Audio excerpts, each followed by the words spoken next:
የእስረኞች ሁኔታ በኤርትራ።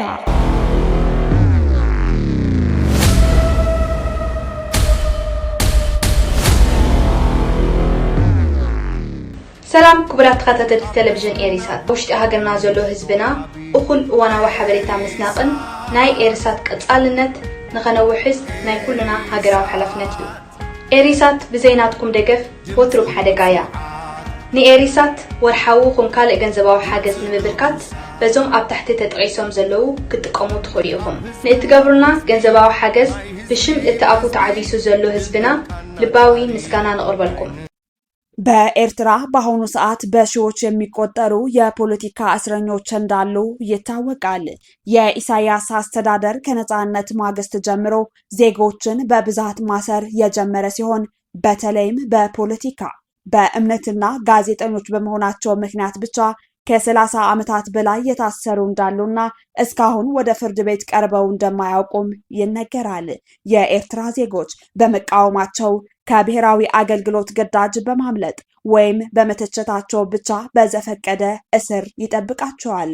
እንዲከሰሱ ሆነ እንዲጎበኙ አገዛዙ አይፈቅድላቸውም። በኤርትራ ውስጥ ከሚገኙ በመቶዎች የሚቆጠሩ እስር ቤቶች አብዛኞቹ ከመሬት በታች ነው የሚገኙት። ለምሳሌ እንደ ኤራይሮ፣ ዊዓ፣ ዳህላክና ሌሎች ስማቸው ያልተገለጹትንም ሳይቀር ብዙዎች የሚገኙት እጅግ በጣም አስቸጋሪ ነው። ከዚያም ባሻገር ከፍተኛ ሙቀት፣ ረሃብና ሰቆቃ የሞላባቸው መሆኑን ይነገርላቸዋል። የሰብአዊ መብት ተሟጋች ቡድኖች ቀደም ሲል ቢያንስ 10,000 የፖለቲካ እስረኞች እንዳሉ ገምተዋል።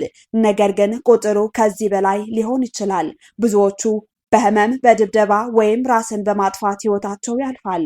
በመስከረም 2001 ያጋጠመው ለየት ያለ ፍጻሜ 21 ጋዜጠኞችና ባለስልጣኖች G15 የሚገኙበት መታሰራቸው ነው። ከነዚህም 10 ሰዎች በድብቅ እስር ቤት መሞታቸው ይነገራል።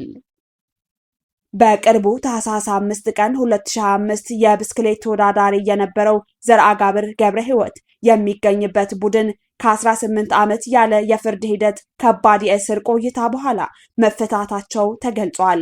ሆኖም ግን ከባድ የጤና እክል ላይ መሆናቸው ነው የተነገረው። በኤርትራ የህግደፍ አገዛዝ አሰራርን የሚፈታተን ነፃ ሚዲያ ወይም የሲቪል ማህበረሰብ የለም ማለት ይቻላል። ይህ በቅርብ የተሰማው የእስረኞች መፈታት በባለስልጣኖች ያልተረጋገጠ ሆኖ ቀጥሏል። እነሱም ቢሆኑ ለቤተሰቦቻቸው ስለ ሁኔታው ምንም ያሉት ነገር የለም። በኤርትራ የሚገኙ እስር ቤቶች የጅምላ ፍልሰት ማቀጣጠላቸውን ቀጥለዋል። የተባበሩት መንግስታት ድርጅት በሪፖርቱ በኤርትራ የተራቀቀ ስቃይና ጭቆና ብዙ ሰዎች በእስር ቤት እንዲጠፉ ምክንያት ሆኗል ብሎ ባወጣው ዘገባ መጥቀሱን ይታወሳል። በኤርትራ ያለው ስርዓት በተለየ መልኩ በፖለቲካ በሃይማኖትና ነፃ ፕሬስ ዙሪያ አፈናው የበረታ ነው። አገዛዙም እስካሁን ለብዙ ዓመታት ያሰራቸው ባለስልጣናት፣ የሃይማኖት መሪዎችና ጋዜጠኞች በብዛት ይገኙበታል። ኤርትራ ውስጥ ያለው ስርዓት በአመለካከት ብቻ ሳይሆን እንዲህ ለማድረግ አስበሃል ብሎም ይሁን በሌላ የተለያየ ምክንያት የሚያስርና ለዜጎቹ ግድ የሌለው ነው። ለኤርትራ ነጻነት ህይወቱን የከፈለው ኤርትራዊ ዜጋ ከነጻነት ማግስት ጀምሮ በአገሩ በነጻነት መደሰትና መኖር አልቻለም። ሲመኘው የነበረ ሰላም፣ ነጻነት፣ ሐሳብን የመግለጽ መብት፣ የእምነት መብት፣ ነጻ የፖለቲካ አመለካከትና በአጠቃላይ ሁሉንም የማግኘት ህልሙ ያልታደለ ምስኪን ህዝብ ነው። ከነጻነት በኋላ ወደ ስልጣን የመጣው አገዛዝ ለህዝቡ ቂምና ጥላቻ አለው እንዴ ብለህ እንድታስብ የሚያደርግ አካሄድ ስታይ የሚያሳዝንና የሚያበሳጭ መሆኑን ተስማማለህ።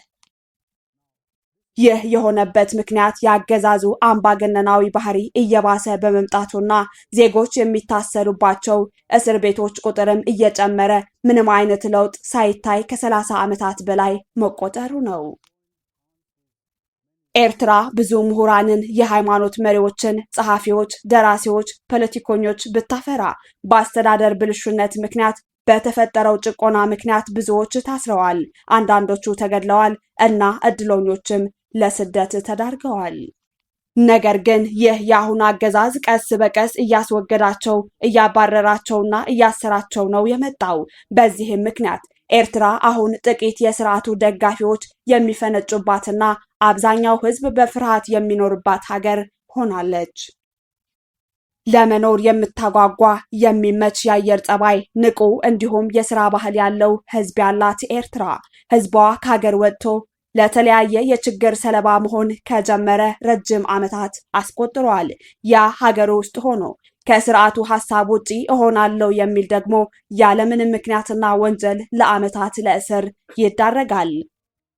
የሚያሳዝነው ነገር መታሰራቸው ብቻ ሳይሆን ያለ ፍርድ ቤት ውሳኔ ሰብአዊ መብት በሚጥስ መንገድ ቤተሰቦቻቸው ያሉበት ሁኔታ አለማወቃቸው፣ ረጅም ዓመት በመታሰር ለተለያዩ በሽታ እና ሞት መዳረጋቸው እየተለመደ የመጣ አካሄድ ሆኗል። ይህም በተለያየ መንገድ የሰብአዊ ተሟጋች ድርጅት የተባበሩት መንግስታትና ሌሎች ሀገሮች ኤርትራ ውስጥ ላለው ስርዓት በተደጋጋሚ ቢቃወሙትም ምንም ለውጥ ሳያመጣ ቀጥሏል። እንደሚታወቀው በኤርትራ ውስጥ ከ365 በላይ እስር ቤቶች እንዳሉ ይነገራል። እንዲሁም በሺዎች የሚቆጠሩ ዜጎች ያለ ፍርድ እስር ቤት ውስጥ እየተሰቃዩ እንዳሉ ይታወቃል። በመስማትም ሆነ ለማውራት የሚዘገንን እስር ቤት ኤርትራ አንዴ ከገባህበት ለመውጣት የማይታሰብ መሆኑ ነው። በዚህም የተነሳ ብዙ እስረኞች ለጭንቀትና ለህመም ይዳረጋሉ። ራሳቸውን የሚያጠፉም እንዳሉ ይሰማል። በኤርትራ ውስጥ ያለ ስርዓት በውስጥም ሆነ በውጭ ያለ ማህበረሰብ ዓለም እየተቃወመና በመቃወም ላይ ቢሆንም እስካሁን ለውጥን ማምጣት አልተቻለም። በቅርቡ ለ10 ዓመት ጽኑ እስራት በኋላ 13 ኤርትራውያን ከእስር መለቀቃቸው በተለያዩ መገናኛ ብዙሃን ሲዘገብ መቆየቱን ይታወሳል። ይህም ለብዙ ሰው አዲስ ከመሆኑ የተነሳ ዜና ከመሆን አልፎ ተግባሩ ለምንና እንዴት የሚል ጥያቄ እንዲነሳ አድርጓል። ይሁን እንጂ ስለተፈቱ ኤርትራውያን ከባለስልጣኖቹ ሆነ ሌላ የአገሪቱ ሚዲያዎች የተሰጠ ማብራሪያ የለም።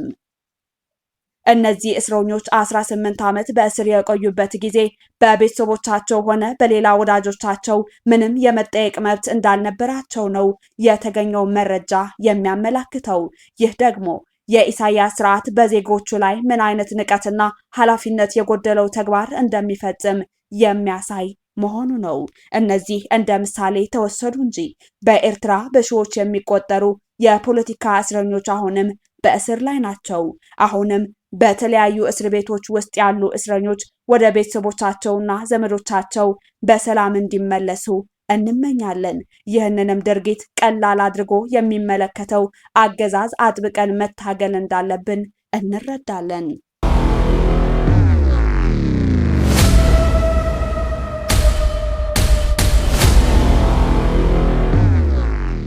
ሰላም ክቡራት ተከታተልቲ ቴሌቪዥን ኤሪሳት ውሽጢ ሃገርና ዘሎ ህዝብና እኩል እዋናዊ ሓበሬታ ምስናቅን ናይ ኤሪሳት ቀጻልነት ንኸነውሕዝ ናይ ኩልና ሃገራዊ ሓላፍነት እዩ።